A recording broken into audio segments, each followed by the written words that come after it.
Bapa, kami bersyukur karena kasih karunia-Mu. Kami telah dipilih sejak semula untuk menerima keselamatan yang kekal di dalam Tuhan Yesus Kristus. Amen. Di dalam kasih karunia Kristus, kami telah menerima pendamaian dengan Bapa oleh darah salib Kristus. Kami telah menerima pendamaian dalam rumah tangga, dengan sesama, dan dengan diri sendiri. Kami telah menerima pribadi dan karakter Kristus oleh kuasa Roh Kudus menjadi anak-anak Bapa di surga. Amin. Kami telah menerima semua janji-janji Bapa dan hidup dalam segala kelimpahan. Haleluya. Kami telah menerima perlindungan yang sempurna dan dijaga malaikat. Amin. Kami telah menerima damai sejahtera, bebas dari segala ketakutan dan kekhawatiran. Kami telah dipenuhi Roh Kudus, menerima kasih, kembali Tuhan bahasa-bahasa yang baru untuk berkata-kata dengan Bapa dan hidup dalam kemuliaan sampai selama-lamanya. Ya Bapa, terima kasih. Oleh kasih anugerah Tuhan Yesus Kristus, kami dapat memanggil-Mu Bapa kami yang di surga. Yes, haleluya. Haleluya, haleluya. Terima kasih Tuhan. Kau Bapa yang baik, Bapa yang tak pernah meninggalkan kami. Ada satu pujian yang cukup lama yang hari ini kita coba nyanyikan sama-sama ya. Saya percaya kita akan sangat diberkati. Kuberikan syukurku by Nikita.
pertolonganmu. Sebab kau jadikanku berharga di matamu. Kau Bapa yang baik, kau mengasihiku. Bapa, kami bersyukur karena Tuhan Yesus Kristus firman yang hidup. Tuhan Yesus, Engkaulah firman yang hidup, yang ada sejak mulanya, yang menjadikan segala sesuatu. Tuhan Yesus, firman-Mu adalah kebenaran. Oleh firman-Mu kami dikuduskan dan dimerdekakan. Yes, haleluya. Tuhan Yesus, firman-Mu adalah roh dan hidup. Oleh firman-Mu kami hidup. Tuhan Yesus, firman-Mu pelita bagi kaki kami dan terang bagi jalan kami. Firman-Mu tertanam dan tinggal di dalam kami. Tuhan Yesus, firman-Mu penuh kuasa. Amen. Firman-Mu tidak akan kembali dengan sia-sia. Firman-Mu bertumbuh dan berbuah banyak. Tuhan Yesus, firman-Mu pasti digenapi. Firman-Mu akan terjadi di atas bumi sempurna dan segera. Oleh firman-Mu kami menjadi terang dalam kebenaran dan kasih. Tuhan Yesus, firman-Mu kekal. Langit dan bumi akan berlalu, tetapi firman-Mu tetap selama-lamanya. Ya Bapa, terima kasih. Oleh firman Tuhan Yesus Kristus, kami mengenal-Mu satu-satunya Bapa yang benar, dan mengenal Tuhan Yesus Kristus yang Engkau utus. Dan kami telah dilepaskan dari yang jahat. Amen. Sampai selama-lamanya.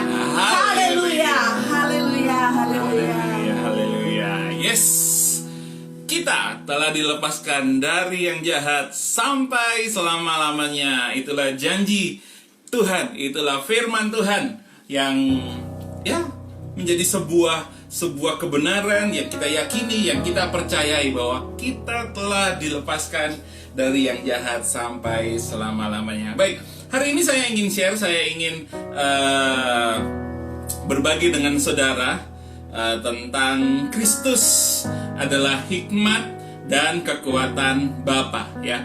Kristus adalah hikmat dan kekuatan Bapa. Di dalam surat 1 Korintus 1 ayatnya yang ke-24, ya. 1 Korintus 1 ayatnya yang ke-24, firman Tuhan berkata di sana, dari ayatnya yang ke-23 boleh deh.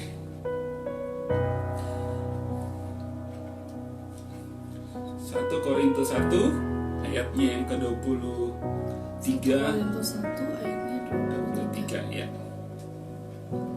Tetapi kami memberitakan Kristus Amen. yang disalibkan, untuk orang-orang Yahudi suatu batu sandungan, dan untuk orang-orang bukan Yahudi suatu kebodohan.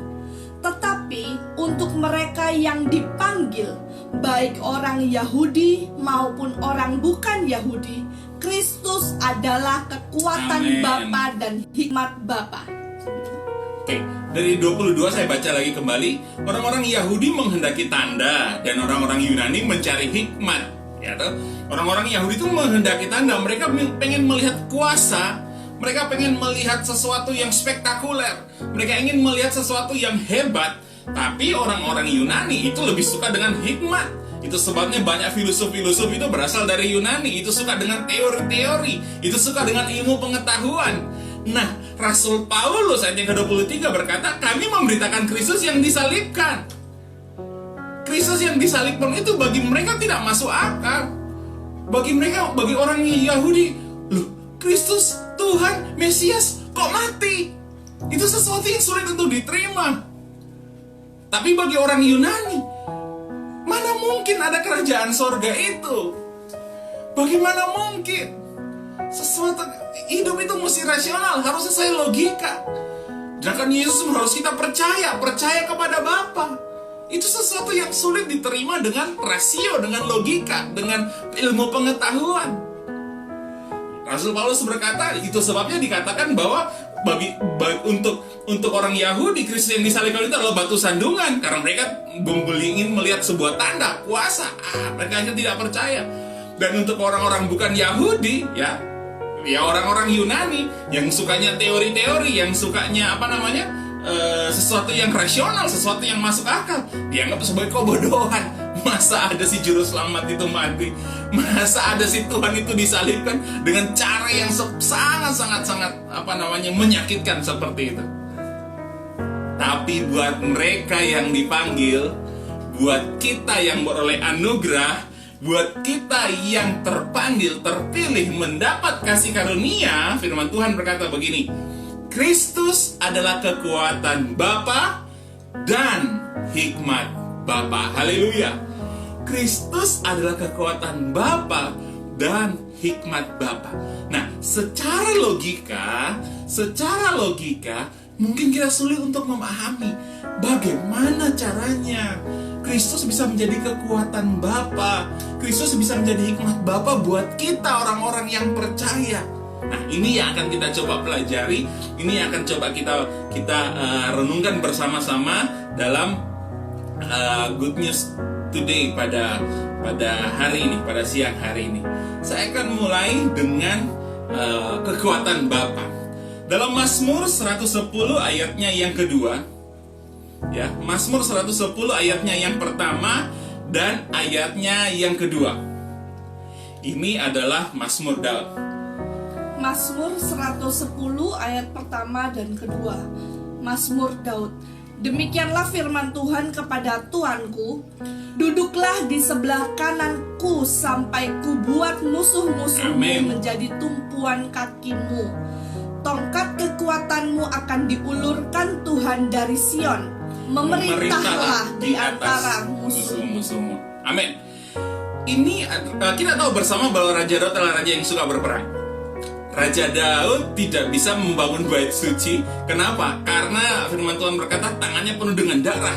Karena kenapa? Dia raja yang sangat suka berperang. Dan satu ketika Daud berdoa kepada Tuhan. Dia minta, Tuhan menyertai begitu banyak musuhku, begitu banyak orang yang membunuh aku, begitu banyak orang yang mau mencelakakan aku. Dan Tuhan berfirman kepada Raja Daud. Ingat, Raja Daud ini hidup masih dalam perjanjian lama, ya. Tuhan berfirman kepada Raja Daud demikian, duduklah di sebelah kananku sampai kubuat musuh-musuhmu menjadi tumpuan kakimu. Dengan kata lain firman Tuhan mau berkata begini, rest di dalam Tuhan, tenang di dalam Tuhan, percaya kepada Tuhan, dan Tuhan yang akan membuat musuh-musuhmu itu menjadi tumpuan kakimu. Saudara, ketika kita sedang takut, sedang khawatir, sedang bingung, sedang bimbang pada hari-hari ini, saya mau berkata, tenang di dalam Tuhan. Rest di dalam Christ, rest in Christ. Dan kita lihat Bapa bekerja sampai segala perkara yang kita khawatirkan, kita takutkan, Tuhan akan memberikan pertolongan sehingga itu semua pasti bisa terselesaikan. Dan kita menyadari itu bukan karena kekuatan kita, tapi itu semua karena campur tangan sorga dan karena kasih Bapa yang melimpah dalam hidup kita. Percaya, katakan amin. Amin. Itu janji Tuhan. Pegang ayat ini, saudara. Dekat dengan Tuhan, duduk di sebelah kananku. Berbicara sebelah kanan itu berbicara tentang keintiman dengan Tuhan. Percaya kepada Tuhan, dekat dengan Tuhan, yakini janji-janjinya, sampai Tuhan membuat musuh-musuhmu, apa yang menjadi tantangan-tantangan dalam kehidupanmu, bisa kita lewati bersama dan menjadi seorang pemenang. Setuju, katakan amin. Haleluya. Dan ayatnya yang kedua ini yang menarik. Tongkat kekuatanmu akan diulurkan Tuhan dari Sion. Memerintahlah di atas musuh-musuhmu. Pertanyaannya, kenapa dari Sion? Tongkat kekuatan, kenapa dari Sion? Kalau kita belajar firman Tuhan, kita akan memahami begini. Di Gunung Sinai, Musa mendapatkan hukum Taurat. Membuat 3.000 bangsa Israel, 3.000 orang mati di Gunung Sion.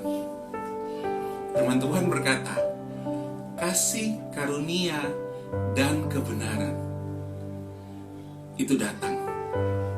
Di Gunung Sion, firman Tuhan berkata, anugerah atau Yesus menyatakan kasih karunia-Nya dalam kehidupan kita. Itu sebabnya firman Tuhan berkata, Kristus adalah kekuatan Bapa. Karena kenapa? Tongkat kekuatan itu datang dari Gunung Sion.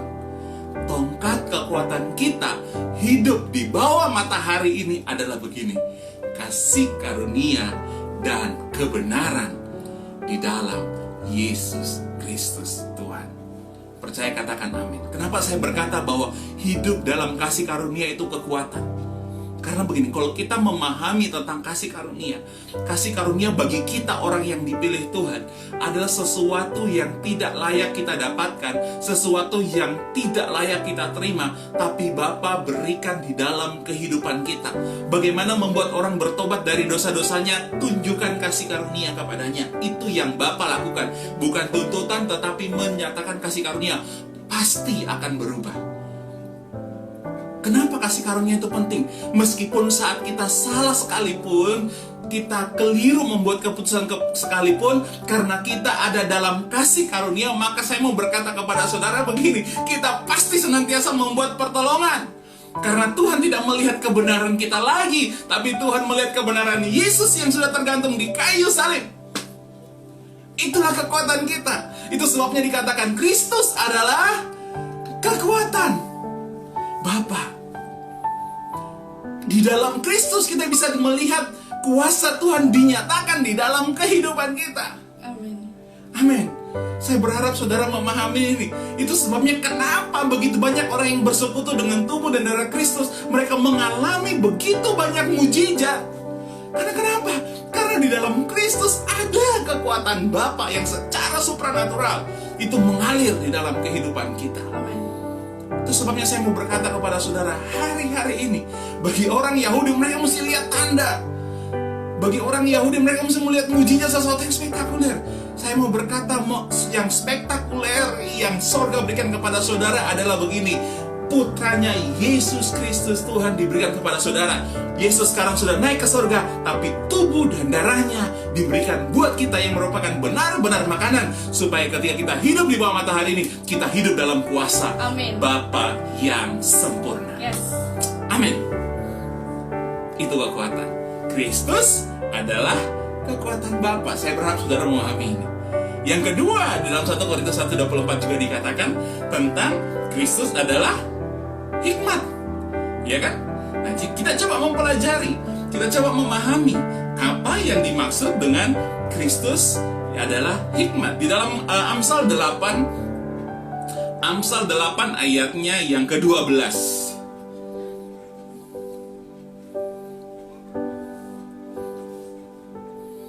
Amsal 8 ayatnya yang ke-12, firman Tuhan, Aku hikmat, tinggal bersama-sama dengan kecerdasan, dan aku mendapat pengetahuan dan kebijaksanaan. Aku hikmat. Hikmat di sini bukan sebuah kata sifat, tapi hikmat adalah sebuah benda, bahkan seseorang. Aku hikmat. Dan kita percaya bersama bahwa kita belajar bersama bahwa Kristus itu adalah hikmat Tuhan. Amin. Amin. Firman Tuhan berkata bahwa aku hikmat, tinggal bersama-sama kecerdasan. Hikmat yang memberikan kita kecerdasan. Jadi hikmat dari Tuhan dulu, Kristus dari dulu, terlebih dahulu, kemudian memberikan kita kecerdasan, terus, dan aku mendapat apa? Pengetahuan dan kebijaksanaan. Dari hikmat Tuhan, kita ada dalam kita menerima kecerdasan, dan hikmat Tuhan juga yang memberikan kita pengetahuan dan kebijaksanaan. Nah, walaupun kita belajar tentang hikmat ini, kalau kita melihat di dalam pada masa penciptaan, di sana kan ada dua pohon, pohon pengetahuan dan pohon kehidupan. Sebelum Adam makan pohon pengetahuan terlebih dahulu, Adam tidak punya pengetahuan. Tetapi satu-satunya yang membuat Adam bisa memberi nama binatang-binatang, yang membuat Adam bisa berusaha mengelola segala yang ada di Taman Eden, apa? Dia bersama-sama dengan Tuhan. Dari Tuhan memberikan hikmat yang membuat Adam cerdas, bisa melakukan segala tugas pekerjaannya di Taman Eden bersama-sama dengan Tuhan. dari Tuhan juga Adam mendapatkan pengetahuan sehingga dia bisa bijaksana dalam membuat keputusan. Sumbernya adalah dari Bapa. Nah, masalahnya Adam sekarang sudah memakan buah pengetahuan yang baik dan yang jahat. Hingga kita semua sekarang yang hidup di bawah matahari ini, kita punya buah pengetahuan yang baik dan jahat di dalam diri kita. Kita punya sebuah pengetahuan. Dan kita tahu bersama kebenaran dari awal. Firman Tuhan tidak berubah. Jangan makan dari buah pengetahuan yang baik dan jahat. Makanlah dari pohon kehidupan, di mana Yesus pernah berkata, "Akulah jalan, kebenaran, dan hidup." Yesus adalah kehidupan itu sendiri. Kristus adalah kehidupan itu sendiri. Waktu kita hidup di bawah matahari ini, bukan pengetahuan kita yang memberikan hikmat, tetapi hikmatlah yang memberikan pengetahuan. Mengerti? Katakan amin. Amin.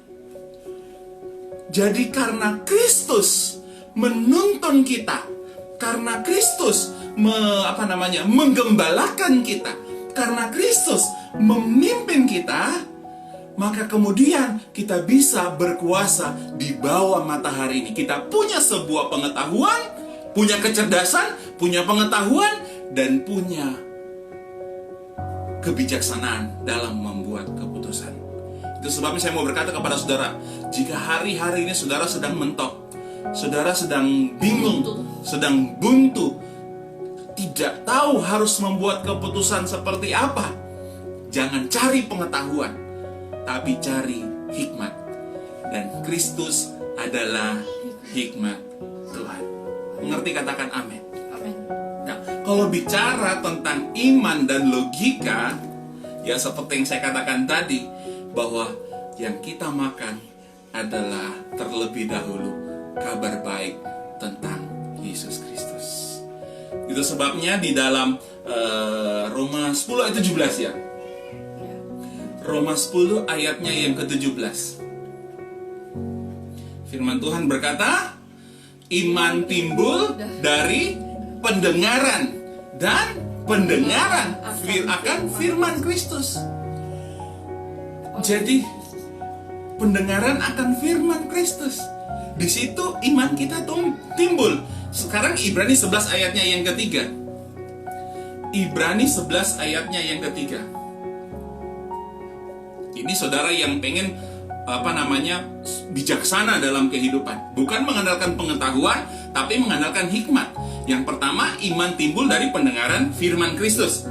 Terus Ibrani 11 ayat yang ketiga, Ibrani 11 ayat 1 dan 2 itu memberikan pengertian kita apa itu iman, ya kan? Tapi ayat yang ketiga di sini dikatakan demikian. Karena iman kita mengerti bahwa alam semesta telah dijadikan oleh firman Bapa, sehingga apa yang kita lihat telah terjadi dari apa yang tidak dapat kita lihat. Karena iman kita mengerti. Karena iman kita punya kecerdasan. Karena iman kita punya pengetahuan. Karena iman kita bisa membuat kebijaksanaan dalam hidup. Itu sebabnya dikatakan karena iman kita mengerti. Jadi percaya dulu baru kita paham. Percaya dulu baru kita mengerti. Jangan kita mengerti dulu baru kita percaya. Tapi punya iman. Itu sebabnya hikmat itu yang menuntun kita kepada iman.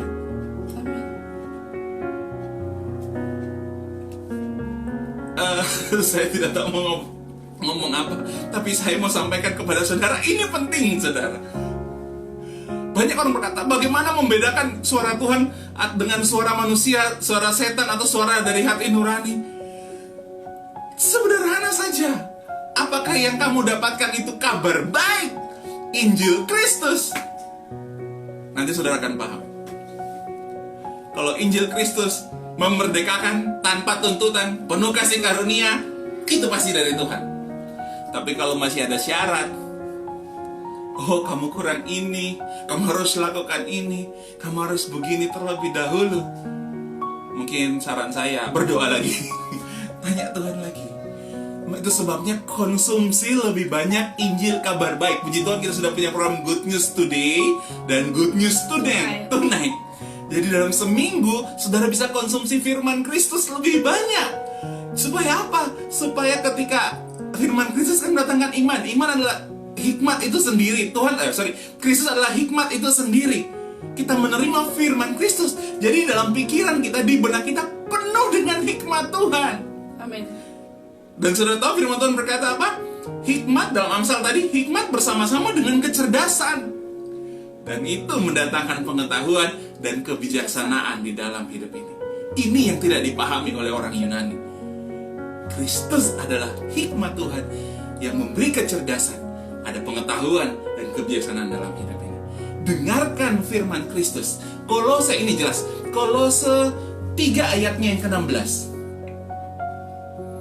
Kolose 3 ayatnya yang ke-16. Kolose 3 ayat 16. Ini jelas sekali, saudara. Kolose 3 ayat 16, hendaklah Perkataan Kristus diam dengan segala kekayaan di antara kamu, amin, sehingga kamu dengan segala hikmat mengajar dan menegur seorang akan yang lain, dan sambil menyanyikan mazmur dan puji-pujian dan nyanyian rohani, kamu mengucap syukur kepada Bapa di dalam hatimu. Hendaklah perkataan Kristus, firman Kristus. Firman adalah perkataan. Firman Kristus diam di dalam kamu dengan segala kekayaannya di antara kamu. Saya mau berkata kepada saudara, orang berhikmat disertai dengan kekayaan. Kalau saudara pelajari kitab Salomo, kalau saudara mempelajari kehidupan Raja Salomo, Salomo tidak minta kekayaan, tapi Salomo minta apa? Hikmat. Waktu Salomo minta hikmat, itu berjalan bersama dengan kekayaan. Orang berhikmat dipercaya dengan kekayaan. Dan kita pahami bersama bahwa dari mana datangnya hikmat? Dari Kristus. Karena kita percaya dan kita paham Amin. tentang Kristus, kasih karunia yang sempurna. Segala kekayaan, jadi hikmat Tuhan berjalan bersama dengan kekayaan. Segala kekayaan di antara kamu, sehingga kamu dengan segala hikmat. Perkataan Kristus mendatangkan hikmat dan kekayaan. Kita punya hikmat sehingga kita bisa menegur orang, bijaksana dalam membuat keputusan, kita bisa menyanyikan mazmur, mengajar, dan lain sebagainya. Bersumber dari hikmat. Dan Kristus adalah hikmat itu sendiri. Jadi saudara lihat polanya, saudara ya. Saudara lihat tuntunannya. Kristus adalah hikmat. Kita percaya dulu, baru kita paham, ya kan? Percaya dulu, baru kita memahami. Di dalam Kristus kita melihat hikmat Tuhan, dan hikmat Tuhan bersama-sama dengan kecerdasan memberikan kita pengetahuan dan kebijaksanaan dalam membuat keputusan. Dan yang paling terakhir sebagai penutup, saya mau sampaikan kepada saudara bahwa arti dari kata Kristus adalah yang diurapi. Yesus disebut Kristus karena dia adalah yang diurapi. Saya mau berkata bahwa kekuatan Tuhan dan hikmat Tuhan itu ada di dalam Kristus. Kalau kita berbicara tentang pengurapan, itu berbicara tentang minyak. Selain tubuh dan darah yang Bapa berikan kepada kita, kita juga percaya minyak zaitun adalah sesuatu yang surga wariskan, supaya kita apa? Kita menerima pengurapan Kristus dan kita menjadi orang-orang yang berhikmat. Tapi ini bukan magic, saudara. Ini bukan sesuatu yang menjadi ini sebuah, kita melakukan tubuh. Mengapa kami mengajarkan tentang ini? Supaya ketika kita melakukan tubuh darah, bukan untuk mendapatkan mujizat, tapi kita berjalan dalam sebuah pewahyuan. Kita mesti memahami pewahyuan terlebih dahulu. Buat minyak, tubuh dan darah, pahami pewahyuannya dulu. bahwa itu semua adalah korban Kristus. Itu semua adalah karya Kristus yang sudah selesai di dalam kehidupan kita. Karena kita percaya kepada karya Kristus yang sudah selesai, kemudian kita bersekutu dengan tubuh darah dan menerima minyak zaitun sebagai tanda meterai kemuliaan, meterai hikmat, meterai Kristus di dalam hidup kita. Amen. Saya berani berkata demikian. Meterai Kristus di dalam hidup kita. Kenapa? Karena Yesus sudah tinggal bersama-sama dengan kita. Supaya kita punya kecerdasan, dalam punya pengetahuan, dan punya kebijaksanaan di bawah matahari ini. Kita harus menyadari begini. Ada kekuatan yang supranatural di dalam Kristus. Dan kekuatan yang sama itu adalah kekuatan yang menciptakan alam semesta. Kekuatan yang sama itu adalah sebuah kekuatan yang membangkitkan Yesus dari antara orang mati.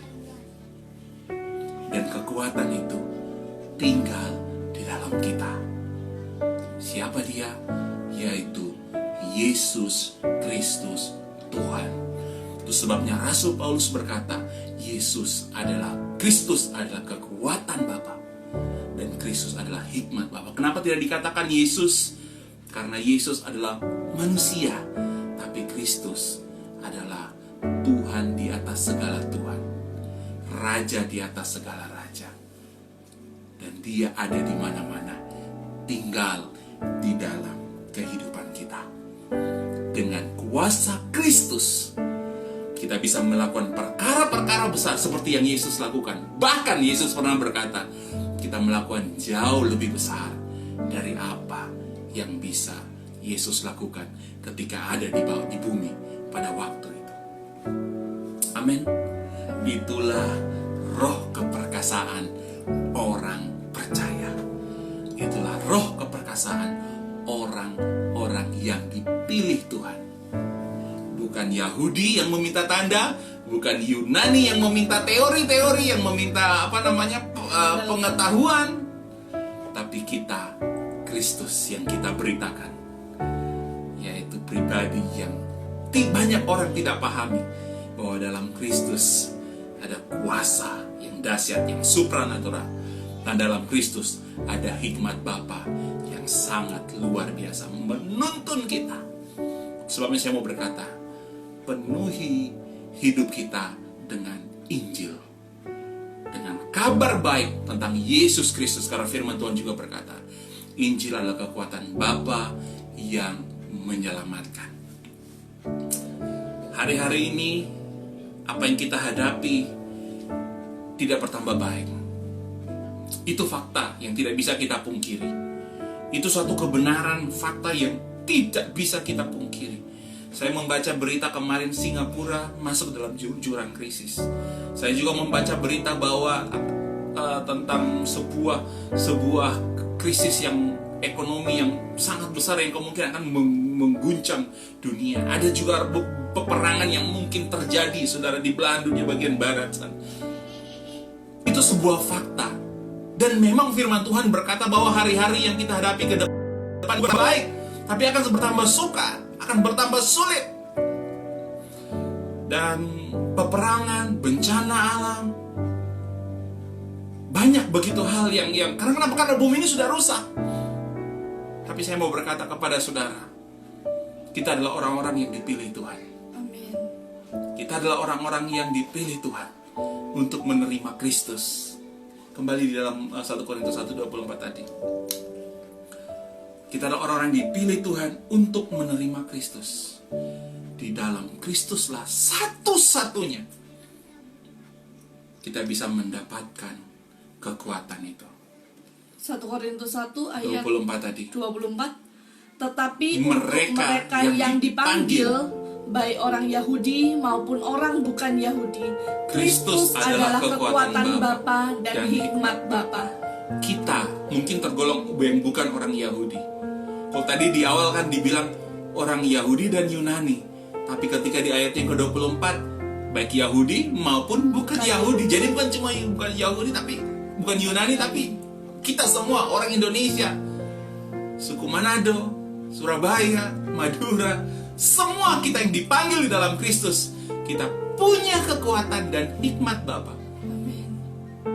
Dan itulah yang memampukan kita untuk melewati situasi dunia yang semakin lama semakin hancur. Itulah yang akan memampukan kita untuk melewati segala aniaya, segala penderitaan, segala kesukaran, segala krisis yang mungkin terjadi di bangsa kita, di kota kita, yang akan menimbulkan kekhawatiran dan ketakutan. Itu sebabnya hari ini saya cuma ingin berkata kepada saudara, lebih dari segala hal yang kita butuhkan di bawah matahari ini, kita butuh Kristus, Juru Selamat kita. Kita butuh Injil, karena Injil adalah kekuatan Bapa yang sanggup menyelamatkan kita. Itu sebabnya kami sebagai hamba Tuhan, kami rindu membagikan good news today, good news tonight, supaya kita penuh dengan kabar baik. Ketika kita sepanjang hari mendengarkan begitu banyak fakta yang menakutkan, tapi pada malam hari kita mendengarkan kabar baik yang memerdekakan tentang kasih sayang Bapa dalam hidup kita. Diberkatilah kita, saudara. Kami berdoa di dalam nama Yesus. Di dalam nama Yesus. Anak-anakmu apapun yang sedang mereka alami hari ini, aku berdoa, Kristus yang berdiam di dalam kami bekerja lebih dahsyat lagi. Kau menyatakan kuasa-Mu, menyatakan hikmat-Mu dalam kehidupan kami. Kami tahu bahwa dunia sedang menuju kepada kesudahannya. Dunia sedang dikuasai si jahat. Kedatangan Tuhan sudah disebut tidak lama lagi. Aku berdoa di dalam nama Yesus. Aku berdoa di dalam nama Yesus. Anak-anak-Mu, murid-murid-Mu, kami semua yang sudah Kau panggil untuk menerima Yesus Kristus sebagai Tuhan dan Juru Selamat, kami beroleh hikmat Tuhan, kami beroleh anugerah Tuhan, kami beroleh kekuatan dari Tuhan, kami beroleh kasih sayang, hikmat yang melimpah dari Bapa, sehingga apapun kesukaran-kesukaran yang di depan, kami bisa melaluinya, kami bisa melewatinya di dalam nama Yesus. Bukan karena dengan kuat gagah kami, bukan karena kemampuan kami, tapi semua karena Kristus yang menyelamatkan kami. Aku berdoa di dalam nama Yesus, Kau memberikan hikmat yang sempurna. Kau berbicara dalam hati setiap kami ya Bapa, menuntun kami, karena dari mula datang kecerdasan, dari mula datang pengetahuan, dari mula datang kebijaksanaan, sehingga kami tidak salah membuat keputusan. Berkati apa yang kami kerjakan, berkati apa yang kami rencanakan. Mungkin kami salah dalam membuat keputusan, tapi aku berdoa di dalam nama Yesus, kami menerima kasih karunia, kami menerima kemurahan Tuhan, sehingga kami tidak rugi, tapi kami justru melihat penyertaan Tuhan yang memberikan sesuatu yang lebih dahsyat dalam kehidupan kami. Tidak pernah terlambat pertolongan-Mu Tuhan, tidak pernah terlelap Engkau menjaga kami. Sempurna kasih karunia-Mu dalam hidup kami, sebab Engkau Bapa yang sangat baik, Bapa yang setia di dalam hidup kami. Kau juga memberikan hikmat kepada begitu banyak hamba-hamba Tuhan di negeri ini, supaya mereka bisa memberitakan hanya Injil kabar baik tentang Yesus Kristus, supaya semakin banyak orang bertumbuh di dalam Engkau, dan mereka melihat kemuliaan Tuhan. Berkati yang sakit sembuh di dalam nama Yesus, yang lemah mendapatkan kekuatan yang baru, yang sedang susah Tuhan memberikan penghiburan, yang sedang membutuhkan uang, aku berdoa dalam nama Yesus, dia mendapatkan mujizat. Berkat Tuhan bisa terjadi dalam kehidupanmu ketika engkau percaya, minta kepada Bapa, perkatakan firman Tuhan, janji-janjinya pasti digenapi dalam hidup kita. Dalam nama Yesus, dalam nama Yesus, hamba-hambamu dipenuhi dengan pengurapan, dipenuhi dengan kuasa, dipenuhi dengan hikmat Tuhan, memberitakan Injil Yesus Kristus, dan banyak yang diselamatkan di dalam nama Yesus. Kemurahan Tuhan saja terjadi bagi setiap kami Tuhan. Bisnis pekerjaan kami semakin diberkati. Setiap hal yang sudah kami jual, aku berdoa laku di dalam nama Yesus. Tidak ada pembayaran yang macet, semua bisa lancar, karena kemurahan Tuhan menyertai kami, karena kami beroleh kasih karunia. Haleluya, Haleluya. Semua yang dicuri iblis dari kami dikembalikan berlipat-lipat kali ganda. Karena kasih karunia Tuhan di dalam nama Yesus. Kemurahan Tuhan menyertai kami semua. Hadirat Tuhan melimpah dalam kehidupan kami Tuhan. Hari-hari ini terjadi pelipat gandaan dalam kehidupan kami. Kebahagiaan dalam rumah tangga kami. Di dalam nama Yesus, Engkau yang memberikan hikmat Tuhan. Engkau yang memberikan hikmat Tuhan. Di dalam nama Yesus. Memberkati GCC Kebon Rejo, leaders dan seluruh members yang ada di sana. Tuhan memberikan hikmat. Kami percaya kalau komunitas ini boleh hadir, boleh ada di Kebon Rejo, Tuhan tidak akan pernah berhenti untuk bekerja. Tuhan akan menolong komunitas ini untuk memberitakan kabar baik. Untuk Kebon Rejo, Pare, Kediri, Tulung Agung, Jombang, bahkan sampai Mojokerto Tuhan. Di dalam nama Yesus boleh menjadi dampak, boleh menjadi berkat. Tuhan perlengkapi murid-murid yang ada di sana.